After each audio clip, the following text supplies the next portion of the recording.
നബിവാക്യം.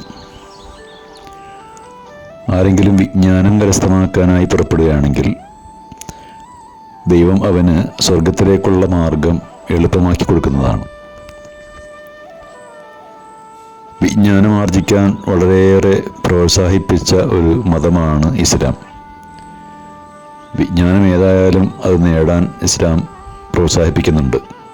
വിജ്ഞാനം എന്നത് ഒരു ദൈവവിശ്വാസിയുടെ കളഞ്ഞുപോയ സ്വത്താണ്.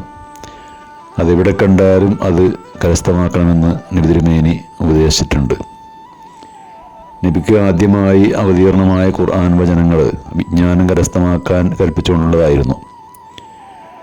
ഒരു ഖുർആൻ വചനത്തിൽ പ്രകാരം പറയുന്നുണ്ട്, നീ ഒട്ടകത്തെക്കുറിച്ച് ചിന്തിക്കുന്നില്ലേ? അതെങ്ങനെയാണ് സൃഷ്ടിക്കപ്പെട്ടുള്ളതെന്ന്.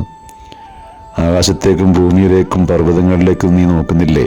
അവയൊക്കെ ദൈവം സൃഷ്ടിച്ചതെങ്ങനെയെന്ന്. ചിന്തിച്ചാൽ നിങ്ങൾക്ക് ബോധ്യപ്പെടും അതിൻ്റെ എല്ലാം പിന്നിൽ സൃഷ്ടാവായ ദൈവമുണ്ട് എന്ന്. ഇന്ന് മനുഷ്യർ വിജ്ഞാനരംഗത്ത് ഏറെ മുന്നോട്ട് പോയിട്ടുണ്ട്.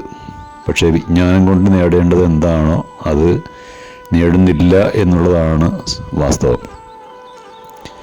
വിജ്ഞാനം വർദ്ധിക്കും തോറും തൻ്റെ സൃഷ്ടാവിലേക്ക് അടുക്കുന്നതിന് പകരം ആ സൃഷ്ടാവിൽ നിന്ന് അകലുകയോ അതല്ലെങ്കിൽ ദൈവത്തെക്കുറിച്ച് വികലമായ വിശ്വാസങ്ങൾ വെച്ചു പുലർത്തുകയോ ആണ് ചെയ്യുന്നത്.